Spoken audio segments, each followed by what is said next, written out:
Hello everyone, and this is BioPhoenix here, and today we're going to be taking a look at a PC Engine game called Valkyrie no Densetsu. It was developed and published by Namco, and it was released in 1990. Now, there are many different versions of this game, but I'm just taking a look at the PC Engine one because this is the only one I got working. But originally it was released in the arcade in 1989, and then there was a PS1 version, but this was a part of Namco's Museum Collection Volume 5. And as of right now, it's the only way to play the game in English. But unfortunately, I ran into some issues with that one, so that's why I'm taking a look at the PC Engine one.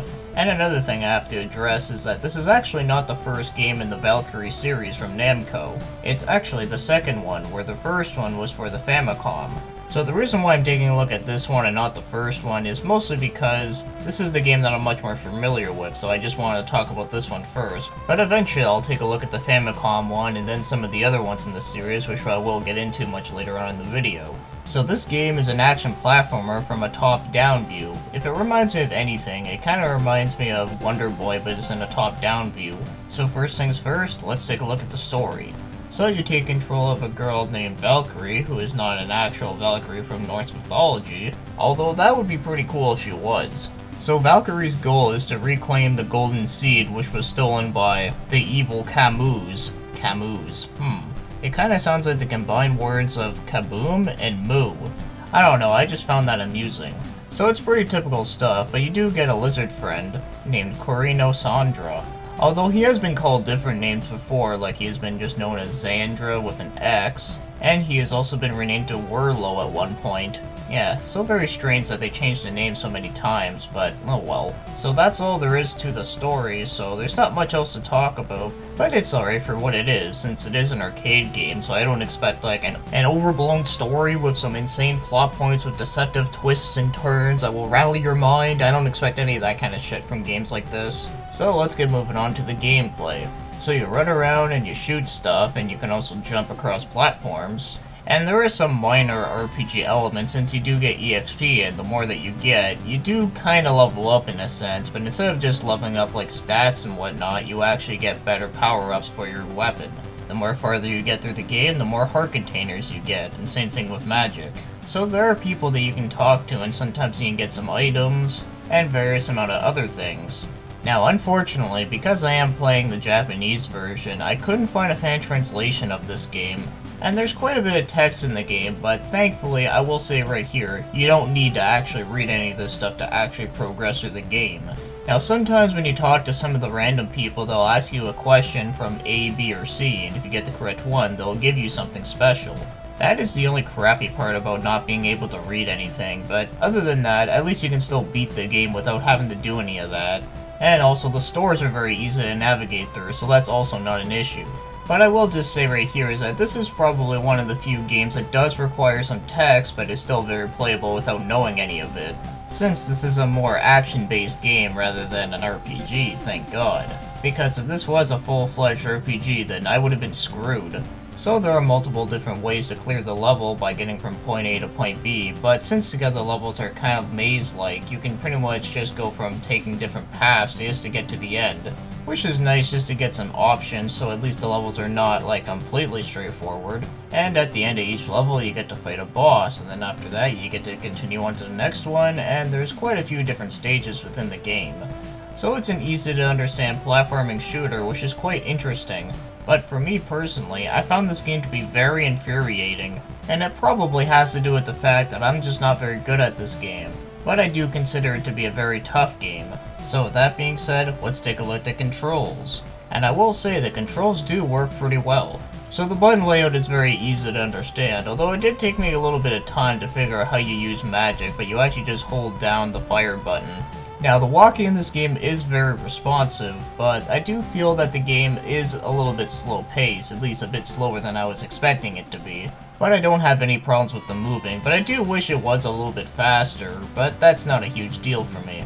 Now, when it comes to the jumping, it is very responsive, but the only problem I do have with it is trying to make your mark. But I don't think that's a problem with the controls, I think it's more of a problem with the perspective, because I've always find that in games like this, where you can jump, it's always hard to make your mark. so it is kinda awkward, but you do get used to it once you get the timing down. So while the jumping may not be perfect, at least you do get used to it and it's far from broken.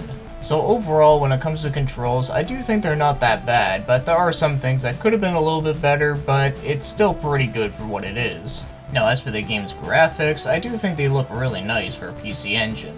So the game is very bright and colorful, and I really like the settings in the game. Some of the character designs and enemy designs are all very nice. In fact, I always liked the way that Valkyrie looked. It was just such a simple design that I just always liked for some reason. I remember the first time I ever heard about this character was in Soul Calibur 2. In that game, you can unlock an alternate costume and even the same weapon that Valkyrie has with the character Cassandra. In fact, I always really liked using Cassandra, so that may be another reason why I like the design of Valkyrie. But back to the game Valkyrie no Densetsu on the PC Engine, I do find that the graphics do look really nice and I don't have any complaints with them whatsoever. Now yes, it is inferior to the arcade version, but with what they had to work with, I think they did make it look very nice looking. Now when it comes to the game's music, I do find the music is pretty good. I mostly like the music from the first stage, that's probably my favorite song within the entire game. But the rest of the OST does sound pretty good, although there are some songs that I just don't really care for, but for the most part I do find it does suit the game pretty well, and I do kinda like it. It's just the main theme and the first stage theme is really well done. So it's kind of a good thing that the first songs that you hear in the game are the very best ones, at least in my opinion.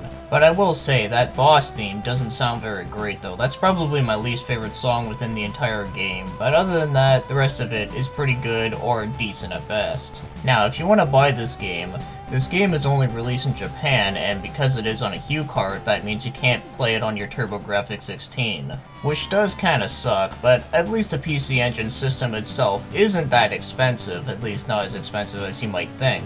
But on eBay, I only found 2 copies of the game. One was a loose HuCard, which was for $16.99, and the other one is selling for $45, but I think that one is complete in box, so that probably may explain why that one is much more expensive than the other one.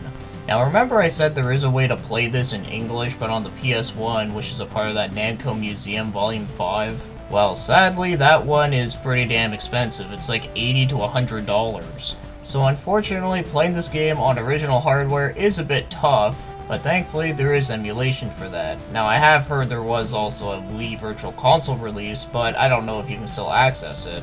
But as I said before, I'm just thankful that this game is playable on emulation. Now if I were to rate this game, I'd have to give it an 8 out of 10. Personally, I found this game is pretty damn fun. Now yeah, there are some flaws here, like the fact that I wish the game ran a little bit faster, and the jumping is a little bit annoying, but that's mostly has to do with the perspective. Now the one thing that I don't really consider a flaw that you might think I would is the fact that I can't read any of this shit. But I don't think that's the game's fault. That's mostly on me for being a dumbass who can't read Japanese. And I never really sat down to actually try to figure out how to patch stuff manually, because I have found a translation version, so technically I lied in this video, but the thing was, I just couldn't figure out how to patch it. So I was like, the game's still playable even without knowing the language, so whatever. You can call me lazy all you want, but I'm just here just to enjoy some games. So with that being said, I found this to be a pretty good game that has some very interesting ideas. And I found this port was handled quite well. So it is a fun arcade-style version of Zelda, I guess you could say. And speaking of Zelda, remember I mentioned about the Famicom game being the first one in the series? Well, that game actually does play a lot like Zelda. And I will get around to reviewing that one at some point, just like the others in the series, which I will go through right now. So there was a remake that was released on the PS1, and it was a part of a collection called Namco Anthology 2, which is a type of compilation disc of Namco games that was exclusive to Japan, which is actually different than the one that we got, which is Namco Museum Volume 1 through 5. Now there was a spin-off game released on the Super Famicom called Xandra no Dobaiken. Now this one was also never released in North America, but it did get a PAL release and the name was entirely different. It was just called Warlow, which is why that lizard guy always had a different name. But yes, eventually he did get his own game. And then there's a visual novel on the PC called Valkyrie no Densetsu Gaiden Rosa no Bakken. Nothing much to say here other than that this one was obviously only released in Japan. And then there was a game released on mobile called The Glory of Valkyrie 1 and 2. And lastly, I'll mention, just because I found it interesting, is that there was supposed to be a game released on the MSX2, but it was never released. In fact, it was only just a bunch of pictures with no gameplay. But I have heard that originally it was supposed to be a direct sequel to the Famicom game, which would have been pretty interesting, but unfortunately it was cancelled. So the last thing I'm going to mention here before we end this is that I'm going to mention some cameos that she appeared in other games. And one of them being an arcade game called Matchbreakers, which I never heard of before, but definitely sounds interesting. And then there's Marvel Land on the Sega Genesis, and she even appeared in one of the Tales of games, and it happens to be Tales of Fantasia. And then there's Project Cross Zone, which is pretty obvious considering it's a collaboration game with Namco, Capcom, and Sega, so it was bound to happen that she would make an appearance in that game. And then there's Super Smash Bros. On the Wii U. If you use Pac-Man and you taunt, sometimes it'll show up Valkyrie Sprite, among many other Namco games. Even the main theme song is also in Super Smash Bros. For Wii U. It's a part of the song Namco's Arcade Retro Melody 2. And lastly, I'll mention the one that I already mentioned earlier, and that was the one from Soul Calibur 2. So that'll take me to the end of this review, and maybe eventually I will like to take a look at some of the other games in the Valkyrie series. So that being said, thanks for watching and commenting.